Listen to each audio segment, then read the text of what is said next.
என் புருஷன் உசுர காக்க என் உசுர தரவும் நான் தயாரா இருக்கேன். அவரை மீட்டு கொடு. நாகத்தை வந்த வழியிலேயே திருப்பி அனுப்புறதுக்கு முட்டையும் பாலையும் கொடுக்க போறேன். ஓஹோ, இதுதான் உன் புத்திசாலித்தனமா?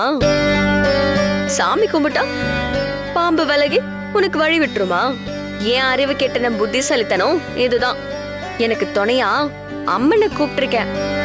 எத்தனை ஆயிரம் பாதுகாப்பு அடுக்கல போட்டாலும் அத்தனையும் அடிச்சு நொறுக்கி ஆத்தா என்ன என் புருஷன் இருக்கிற இடத்துக்கு அழைச்சிட்டு போவா. தாயே கனகதுர்கா, நீ என் கூட இருக்கிறங்கிற நம்பிக்கையில நான் முன்னேறி போறேன். பாம்புகளுக்கு பாலையும் முட்டையும் கொடுக்கற.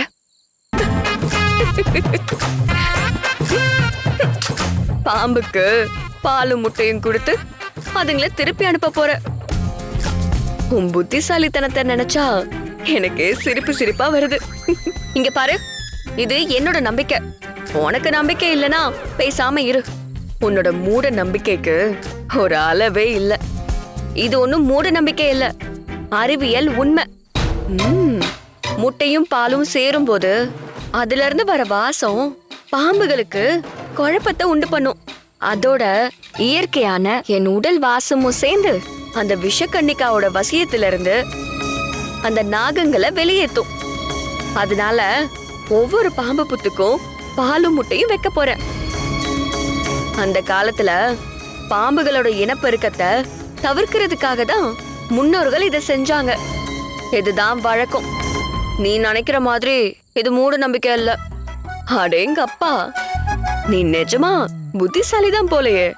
ஆனா இந்த மண்டை ஓட்டை தாண்டி நாம காலடி எடுத்து வச்சா பாம்புகள்லாம் ஒன்னா சேர்ந்து நம்மள துரத்துமே.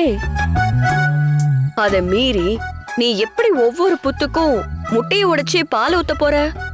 என் தாய் கனகதுர்கா எனக்கு துணையா இருக்கா. பாம்பை பார்த்து எனக்கு என்ன பயம்?